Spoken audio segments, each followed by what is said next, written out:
In conversation with Frank Talaber, Frank has been told most guys can't do romance, let alone write it, nor want to, hence the pseudonym Felicity Talisman in his more romantic writing venture. Frank Talaber is a traditional and self-published author who has been called a natural storyteller who writes like a soul is on fire and the pencil is his voice screaming. Literature written beyond the realms of genre, whose compelling thought are fed from the depth of the heart and the subconscious before being poured onto the page. Known to grab readers kicking, screaming, laughing and drag them into his novels. To date, he has over 50 articles, short stories, 60 blog posts, over 10 interviews, and 50 novels written or published. One novel, The Joining, top three finalists in the Canadian Book Club Award in 2020 out of nearly 200 entries. And on today's episode of Auto Interview, it's my utmost pleasure, joy, and excitement to offer the show today, Frank Talaba. Welcome on the show, Frank. Thank you, Peter. Thanks for having me, first of all, on your show. And I actually have now, I just checked, closer to about 80 short stories and articles published, just to know. Oh, that's a Yeah. beautiful update you've got in there. Thanks for Oh, letting us yeah. know. Yeah. It's very important to update our CV over the time.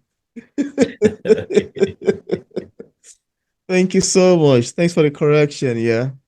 So, Frank, I wanted to first say that I found the description page of your book to be quite amazing and pulling when I browsed through it on Amazon. And I would like you to tell us how the book came to be. What inspired you to write Autumn Summer? And how did you come up with this title name, even for a book name? Thank you. Well, in my head as a writer, the initial thought and the question I usually ask myself is, what if?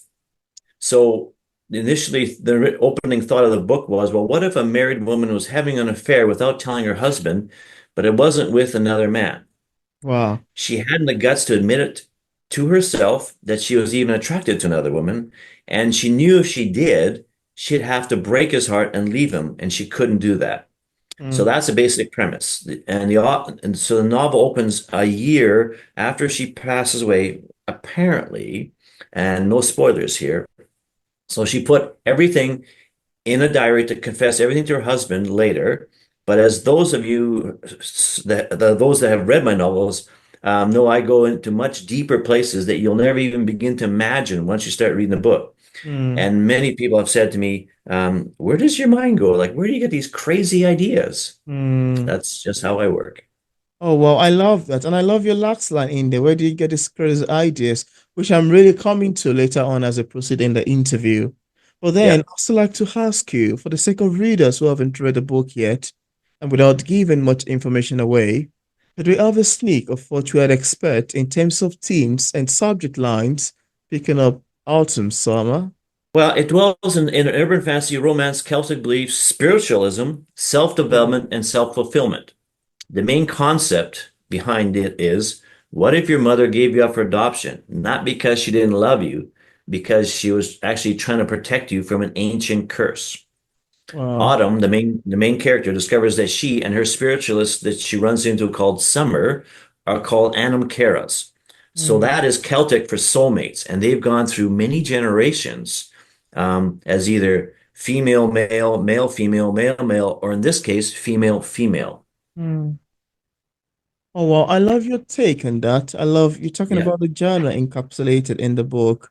You mentioned spiritualism, romance, self-development, which to me yeah, seems to be quite fun. Thank you so much for mentioning. you're welcome. Yeah. And there is this question that I love to ask authors that come on P English literature. Because one of the most interesting things to me as a writer is to listen to readers' feedback. And you as an author may want to agree with me. One of the things that make literature to be complex in its entirety is the fact that it can be interpreted in different ways by different readers based on their opinions. And sometimes the readers might get the message intended by the author. Sometimes they might be close to getting the message. Sometimes they might be far from getting it. And most of the time, they might hilariously just misunderstand the entire message. And as hilariously fun as this sound, I would love to ask you, how do you feel when readers interpret your works, especially with somebody that's written in the genre of romance, yeah? How would you feel when readers interpret your works differently than you intended? How does it make you feel? That's a very interesting question. I can't say I've actually had someone ask me that in a review or in person.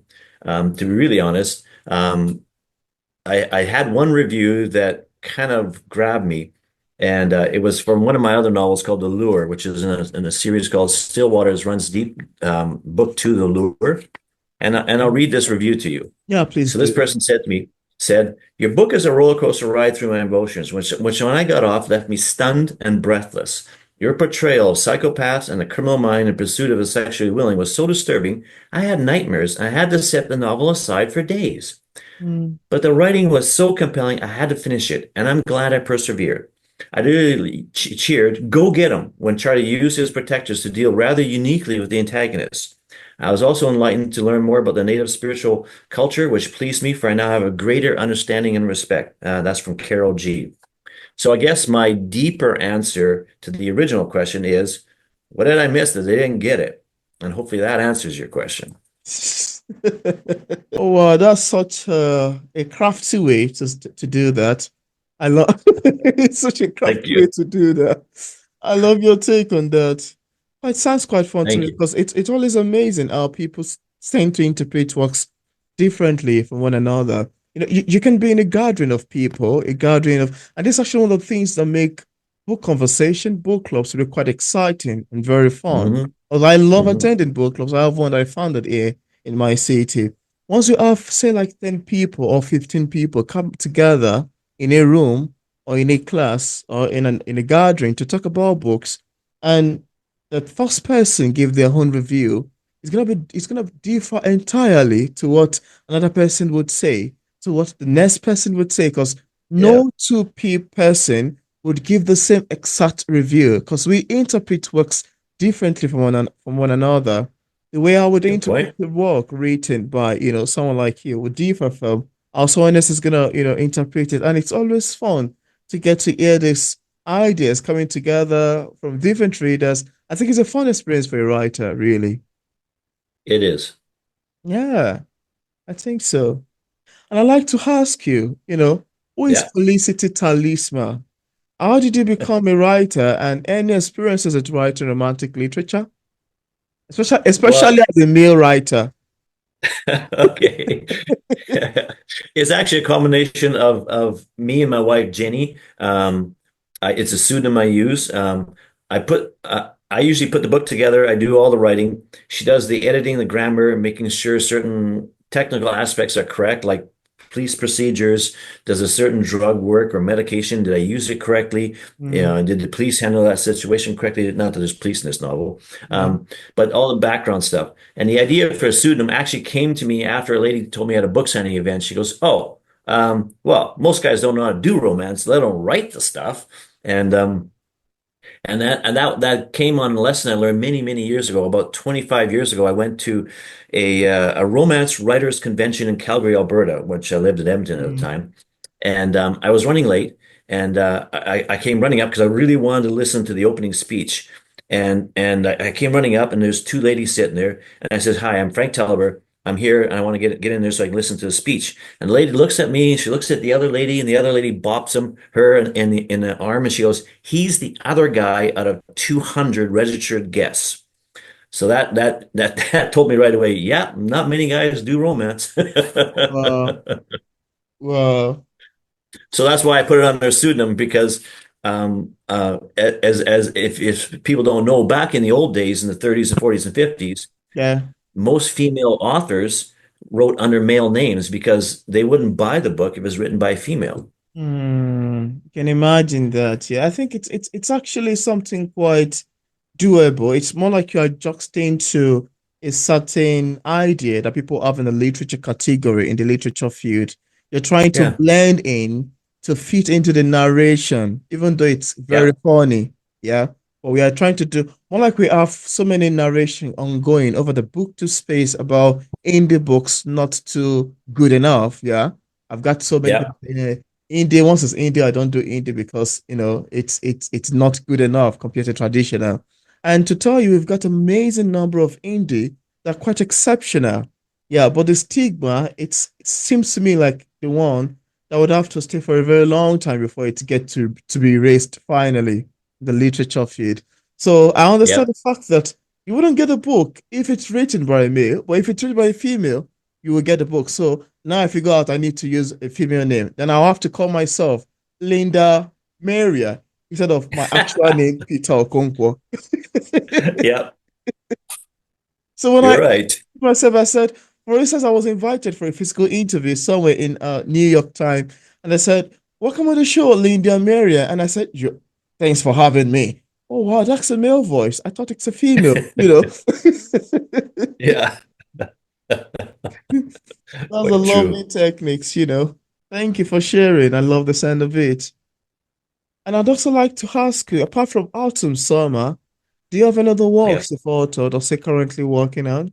I've in many of the book signing events, other things, I always ask people for um, their craziest experiences because I've always said you can't write or make up the stories that some people have lived or experienced. And then I've actually taken some of those crazy stories and wove them into my books. I'll give you a couple examples. Mm, So this is probably the weirdest true story I ever had. So in the Empress Hotel, which is one of the main hotels in Victoria, um, and Victoria, BC, if you haven't heard, is one of the most haunted cities in the world. The Empress Hotel alone has 5 resident ghosts in there that have been confirmed. So we're waiting for our car to come around one day after staying there, and the doorman was standing there, and I says, "You've been working here long?" He goes, "Yeah, a few years." I says, "Got any crazy stories?" He goes, "Well, yeah."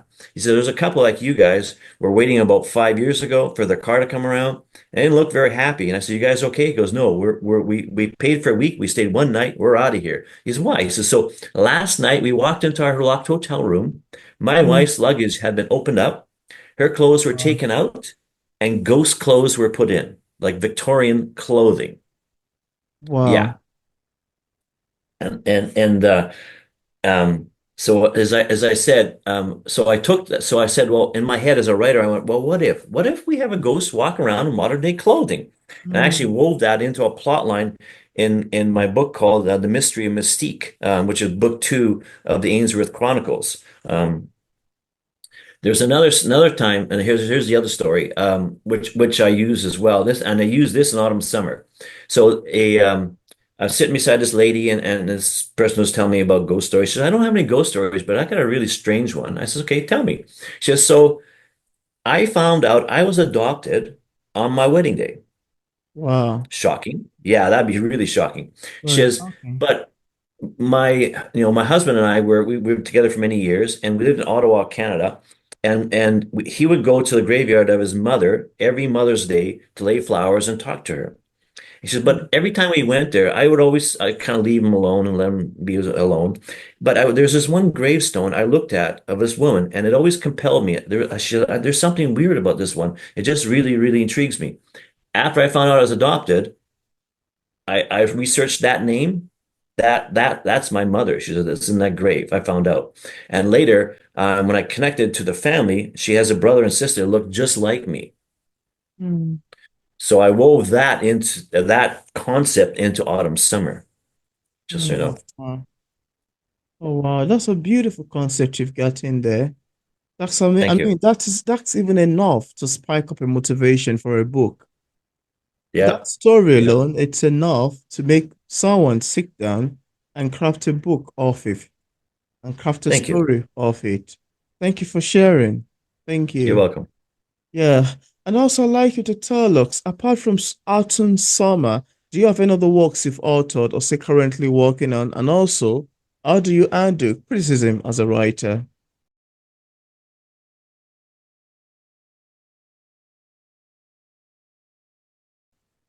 Yeah. Yeah. We can take that out or some of that. I'll edit it. So as you can see, yes, I have over 10 novels out there, 2 series of urban fantasies, crime thrillers, some involving ghosts and First Nations set in British Columbia, Canada. I'm also in the middle of releasing book 2 right now of my science fiction spiritual series called Seeds of Ascension. Book 1 is that one up there. Wow. I'm also working on book two of Autumn Summer. And Wow. some of the people will be asking, wait a minute, you can't do that. She's dead. Ah, spoilers. There's a hint at the end of the novel. Um, oh, and did I forget to mention she's called Anam Cara, which means she's a Celtic soulmate, just to give you another spoiler. I'm also working on book three of the Ainsworth Chronicles, which features one of my craziest characters called Charlie Stillwaters. That's Wow. entitled Into the Dark Side. And also to let everybody know, I have two production companies taking a look at a movie trailer I just sent them. Wow. Yeah, for book one, they're joining, which is that one up there, if you can see that one. Yeah, I can. There you go. That's set in British Columbia, which is one that as I said earlier, is one of the most haunted cities in the world. Wow. Um, and if you got any of you are interested in the trailers, I have a YouTube channel called Let's Be Frank, Canada's foremost offbeat author. So I have that trailer and there are a bunch of other crazy videos I put together. Wow. And in January, I have an erotica novel called What's a Lady Got to Do to Fulfill Her Life, which is that one there being released by a traditional publishing house called the Wild Rose Press, one of the biggest in the world. Wow. And as I've said before, I'm totally off the wall. So which means I'm also beginning work on my first nonfiction work called, pardon me, nonfiction work called Trust Me, I didn't make this shit up. So it's about refuted archaeological finds, Mm. and and to be really truthful and honest, to really answer that question as well. The only Mm. criticism I usually get is, "When's your next novel coming out?" Oh, good. Honestly, you've got a trunk load on there. You've got a Yep. lot ongoing. And I'm wondering if you ever find time to sleep. That's, that's, 'cause that's a lot of work you've got ongoing. And I know writing takes a That's whole what I lot love of to time. do. A lot of time. So I'm wondering if you ever Well, it find time does. to sleep. Each novel takes about a year to put out, roughly. Mm. Wow. Well done. That's quite commendable. Thank Very you. commendable. Yeah, yeah. Yeah. Now, I'd also like to ask you, could you tell us what publishing is like for a published author like yourself? Are there any challenges you've encountered in the process of writing your books and also ever since it got published? To be honest, probably the biggest challenge today is how to get my books before the readers. Mm, Like I said earlier, I'm putting out two of my novels are in front of video movie production companies, as my mm, writing tends to be very visual. So hopefully those work. And the author business is very hard these days because a lot of traditional publishing houses are folding, and they're only taking on well-established authors. absolutely. And to be honest, there's a lot of scammers out there, alternative publishing houses. Alternative publishing houses are similar to a traditional one in that, but the difference is they usually charge you to publish your book. And sometimes you have to buy a certain number of copies at full retail price. Once they accept you, they charge you for editing. So you really have to do your homework before you sign a contract with anybody. Because like I said, there's a lot of scammers out there. And I always check out before I do anything. I will when I get somebody interested, I will check out complaints and reviews on that company or that person to see Mm, if they're legit. And that will usually tell you, what you're up against. yeah, that's very amazing. Yeah, I Thank love your you. take on that. Sounds to me to be very great and quite amazing. Yeah, Thank you so much for sharing. you're welcome. You're Yeah, welcome. thank you. And is there anything that you'd love to share with the viewers about your books that we did not mention in this interview and you'd love the viewers to know? Yeah, sure enough. Most of my novels can be written with a dark edge, but I do believe that the good person must win in the end. Otherwise, we'd be living in a very dark world. So the hero or Absolutely. the heroine somehow has to be victorious. Mm, Nearly all my novels are standalones, which means you don't have to read like the first book in the series. You can pick one up and kind of get into it. But trust me, once you get into one of them, you're going to want to read the others. yeah. And I entertain people. I put a lot of funny scenes into my books, and I've had many people send me reviews says I laughed my head off more than a couple times reading this book.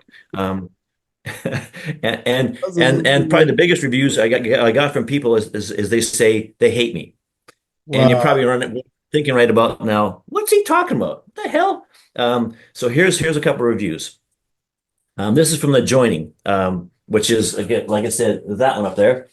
Um, Perhaps, The Joining. perhaps they I ate hate him you. for killing the character. Yeah. Says, I hate you. My wife is on medical leave, won't get out of the bathroom, can't put your book down. I can't get in. That's from Bruce. And this is the first review I ever got in autumn summer. So Yeah. this was actually the rough draft. This wasn't finished yet. This lady said to me, I thought I'd have a quick peek at autumn summer, then finish the book I was currently reading. I was entranced and spellbound from that moment. My current read neglected. Couldn't put it down. Read it one day. Yes, the love scenes were intense. Passion blooms in many forms. I enjoyed this immensely. That's from Shelley W. Wow. And then I got another one from book two of the Ainsworth Chronicles called The Mystery Mystique. Mm. This person sent in the review. Do not read this book. Seriously, do not read this book unless you're prepared to deal with a rift in your personal timeline. You'll find that this book causes you to postpone events, activities that you would otherwise be doing. You'll be transformed into a world of history, mystery, crime, grime, spirits, and other worldly time travel with the Wow. delectable detective Carol Ainsworth. An amazing tale I thoroughly enjoyed, Patty Kay. Mm. And this other one from that same book, um, this one opens the same way. I hate you. I can't put this book down. Every page gets more interesting, suspicious, wondering what was going to happen next. I sit down to read one chapter, but end up having to read two more because I need to know what happened in the past. Each chapter keeps you wanting more and more. Now I hate it since I haven't even got the long weekend. I can't read it before the long weekend. I just read the last six chapters, clinging to every word, every sentence, thinking, I know what's going to happen next. Oh no. Then you take me in a completely different direction. Great book. Imagine. And here's the craziest review I ever got. This is from a well-established BC author called Susan Musgrave, as some of you might know about her. Oh. This is from Raven's Lament, which is the Stillwater's Runs Deep book one. After being stranded 20 kilometers from the nearest road on the tip of Rose Spit, Haida which is the very top, and having to push Frank's spanking new SUV a few kilometers along the beach before a tide came in, and we ran out of booze, my first reaction on being asked to do a back cover blurb was, over my dead body? Some people do anything to get an endorsement. Oh my goodness. This amazing feedbacks you've got so far. Yeah, I know. They're amazing, yeah. They're amazing. And Yeah. reading, as you're reading them, it got me thinking that you must be such a compelling writer who has a part to carry on with characterization in a way that the reader gets extremely engrossed in the novel. Yes. Great one, yeah. Great one. Thank you. Thank you for sharing. And thank you for reading You're out these welcome. reviews. And I'd also like to ask you, as a published author, what sort of advice do you have for other writers who are still struggling with writing and publishing a book in your particular genre? What would you advise people in this category? Well, my advice is never give up. If writing is what you love to do, stick to it. Before I got my first novel accepted, I had 398 rejections. Wow. Um, and I can give you some examples of some other authors who either gave up or did not. Mm, Um, and so this is Stephen King. He gave up. His first book, Carrie, he actually gave up. He threw it in the dumpster after having scads of publishing houses refuse the book. And his wife actually, thank God she stood up. She grabbed the book, threw it in front of his desk again, and says, um, "Here you go." She says, "You tell me you're a writer. You don't want to be an English teacher. Send it out again." mm. The very next publishing house is the one that accepted him. And now all of us can go to sleep. Thanks, Stephen, because now all of us can go to sleep with one eye open, wondering, "Ooh, what's going to happen next?" And then this other funny story, or actually touching story. A single mother frequents a warm, dry cafe somewhere in England, nursing one cup of lukewarm coffee. 7 years after graduating from university, her marriage has failed. She's jobless with a dependent child, suffering clinical depression, and contemplating suicide. She signed up for welfare assistance to try to make ends meet. But despite all this, she knew in her heart she was a writer, and how easy it would have been to have given up, and the world would never have met Harry Potter. And Wow. that's the Oh, true story of that one. wow. Yeah, Very, very amazing. This is quite compelling. And I love your there you go. answers to these questions. Thank you. I've got one more if we have enough time. Let's do. There's a sad but thought-provoking story of this guy. Anyone out there read the classic Winds of Change by Henry P. Samuels? That literary classic spanned the realm of the last century, won the Pulitzer Prize, generated numerous spin-off series, made into TVs, uh, and other series. The author wrote 15 sequels, although none were as great as the original. The book alone outsold all of Harry Potter's novels and made the author a net worth of over $400 million, Hmm. US or otherwise. Doesn't really matter in this universe or the alternative one. So many of you are asking, who the F is he talking about? Well, sorry, that wasn't in our reality. That was in the alternative reality. In our reality, he gave up on himself, pitched that novel into a dumpster, took a job as an insurance agent, had 3 kids, liver failure at 58 due to drinking too much. His regrets in life, huge for giving up on himself. And guess what? He had no idea of what could be. So just ask yourself this question. How many literally American classics worthy of a Nobel Prize lie in dumpsters? And truth be known, only dumpster divers would ever know. And after 6 bottles of aftershave, I doubt they'd sit up and spout, wow, that's the greatest thing since sliced bread.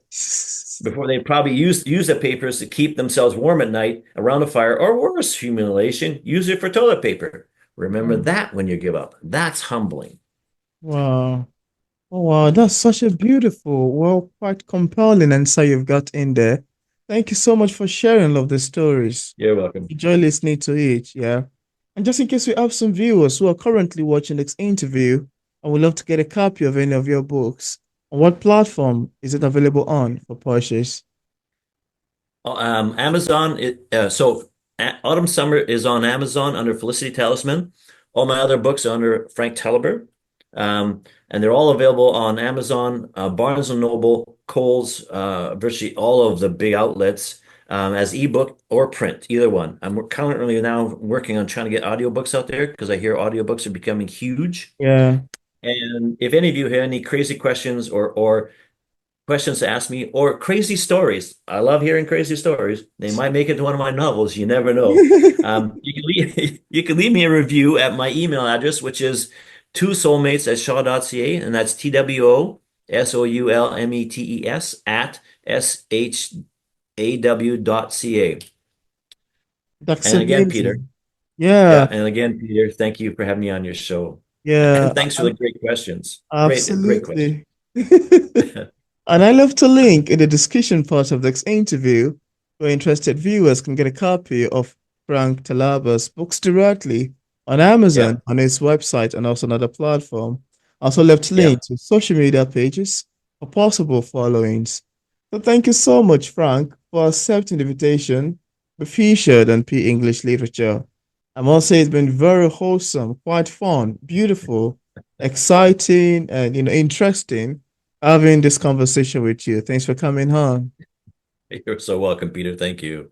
Yeah, It was thank a you. pleasure. I had a riot. Absolutely. I enjoyed it thoroughly.